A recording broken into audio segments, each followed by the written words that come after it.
चलिए अब आगे बढ़ते हुए बात करेंगे पश्चिम बंगाल से जुड़ी कुछ अलग और अहम खबरों के बारे में, जो जानकारी आपको मिलना बहुत ही जरूरी है।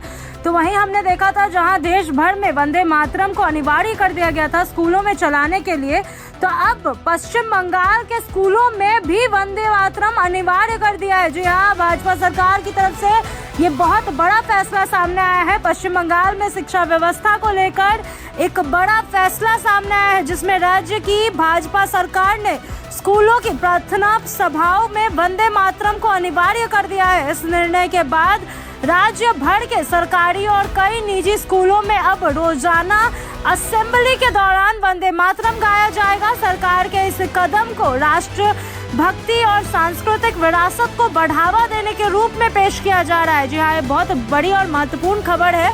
भाजपा नेताओं ने इस फैसले का समर्थन करते हुए कहा कि यह कदम महान साहित्यकार बंकिम चंद्र चट्टोपाध्याय को सम्मान देने के लिए उठाया गया है। उन्होंने बताया कि वंदे मातरम की रचना 1870 के दशक में की गई थी और यह गीत भारत के स्वतंत्र संग्राम के दौरान एक शक्तिशाली नारा बन गया था। इस गीत ने उस समय देशवासियों को एकजुट करने और आज़ादी की लड़ाई को मजबूती देने के लिए अहम भूमिका निभाई थी। सरकार का मानना है कि स्कूलों में वंदे मातरम को अनिवार्य करने से छात्रों में देशभक्ति की भावना मजबूत होगी और वे अपने इतिहास और सांस्कृतिक मूल्यों से अधिक जुड़ पाएंगे। शिक्षा विभाग के अधिकारियों का कहना है कि यह पहल नई पीढ़ी को राष्ट्र के प्रति जिम्मेदारी और सम्मान का भावना सिखाने में मदद करेगी। हालांकि इस फैसले को लेकर राज्य में राजनीतिक और सामाजिक स्तर पर बहस शुरू हो गई है।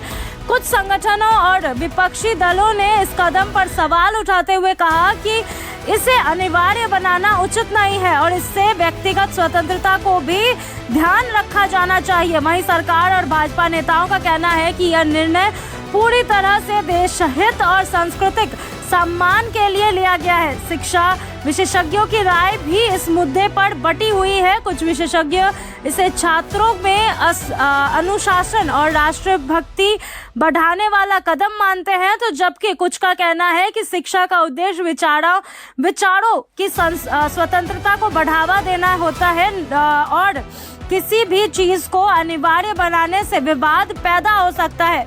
इस फैसले के लागू होने के बाद स्कूल प्रशासन को भी नई व्यवस्था करनी होगी। शिक्षकों और प्राचार्यों को यह सुनिश्चित करना होगा कि रोजाना असेंबली में वंदे मातरम का पालन किया जाए और सभी छात्र इसमें भाग ले। इसीलिए दिशा निर्देश भी जारी कर दिए गए हैं। इस पूरे मामले को लेकर कुल मिलाकर अगर बात हम करें तो पश्चिम बंगाल में वंदे मातरम को स्कूल असेंबली में अनिवार्य करने का यह फैसला एक महत्वपूर्ण और चर्चित कदम बन गया है। जहां एक और इसे सांस्कृतिक और राष्ट्रीय गौरव से जोड़ा जा रहा है, तो वहीं दूसरी ओर यह बहस का बहुत ही विशेष विषय बन चुका है कि शिक्षा और स्वतंत्रता के बीच संतुलन कैसे बनाए रखा जाएगा।